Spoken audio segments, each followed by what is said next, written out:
Hi friends, ఈరోజు వీడియోలో మనం ఈ యొక్క చైల్డ్ ఇన్ఫో వెబ్సైట్లో టీచర్స్ స్టేటస్ వివరాలు ఎలా నింపాలనో చూద్దాం.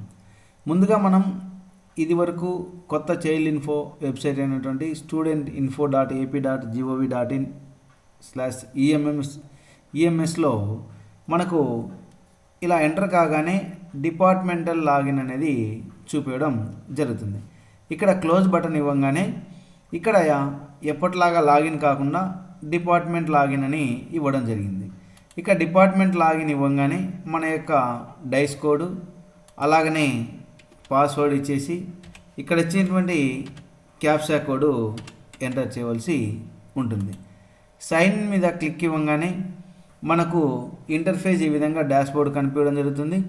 ఇక్కడ మనకు లెఫ్ట్ సైడ్లో సర్వీసెస్లో చివరగా మనకు స్టాఫ్ పర్టికులర్స్ ఇవ్వడం జరిగింది. ఇందులో ఇలా క్లిక్ ఇవ్వగానే టీచర్ స్టేటస్ అని ఉంది. అక్కడ క్లిక్ ఇవ్వగానే మనకి ఇలా కనిపించడం జరుగుతుంది. మన యొక్క డీడీఓ కోడ్ ఇక్కడ ఇవ్వడం జరిగింది. ఈ డీడీఓ కోడ్ ఒకవేళ మనం శాలరీ ఎక్కడ క్లెయిమ్ చేస్తున్నామో మనకు తెలియకుంటే మనం సిఎఫ్ఎంఎస్ వెబ్సైట్లోనూ మనం డీడీఓ కోడ్లు కనుక్కోవచ్చు. ఎలా అంటే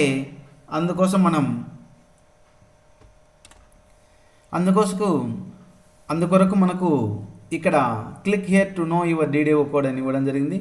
ఇక్కడ మనం క్లిక్ ఇవ్వగానే మనకు ఈ link redirected to CFMS link కావడం జరుగుతుంది. ఇక్కడ మన డిస్ట్రిక్ట్ కోడ్ ఏదైతే ఉందో అది సెలెక్ట్ చేసుకొని మన ట్రెజరీ ఏదైతే ఉందో అది మనం సెలెక్ట్ చేసుకోవచ్చు. సెలెక్ట్ చేసుకున్న తర్వాత ఇక్కడ మనం ఏదైనా జెడ్పిహెచ్ఎస్ నుంచి కానీ లేదా మండల్ సంబంధించి కానీ మనం తీసుకుంటా ఉంటే ఆ యొక్క మండల్ ఏదైతే ఉందో ఆ మండల్ ఎడ్యుకేషనల్ ఆఫీసర్ సంబంధించి మనం ఇక్కడ ఈ యొక్క వివరాలు అనేది తెలుసుకోవచ్చు. ఇలా ఎంటర్ అయిన తర్వాత టోటల్ స్టాఫ్ వర్కింగ్ అంటే టీచింగు ప్లస్ నాన్ టీచింగు ఎంతమంది వర్క్ చేస్తున్నారు, అదేవిధంగా వేకెంట్ ఎన్ని ఉన్నాయనేది ఇవ్వాల్సి ఉంటుంది.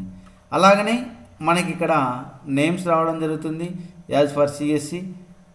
ఈ నేమ్స్ వచ్చిన తర్వాత ఇక్కడ జెండరు, నెక్స్ట్ డిసిగ్నేషను, స్టేటస్ వర్కింగా, ట్రాన్స్ఫర్డా, రిటైర్డ్, ఎక్స్పైర్డ్ అనేది ఇవ్వడం జరిగింది.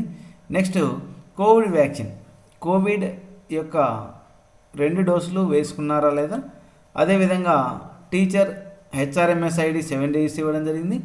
ఇక్కడ మనం సిఎఫ్ఎంఎస్ ఐడి 8 డిజిట్గా ఉండేది ఎంటర్ చేసి సబ్మిట్ మీద క్లిక్ ఇవ్వాల్సి ఉంటుంది. ఈ విధంగా మనం ప్రతి పాఠశాలలో ఆ యొక్క టీచర్స్ వివరాలు మనం ఇక్కడ టీచర్ స్టేటస్ ఎంట్రీలో నమోదు చేయవలసి ఉంటుంది.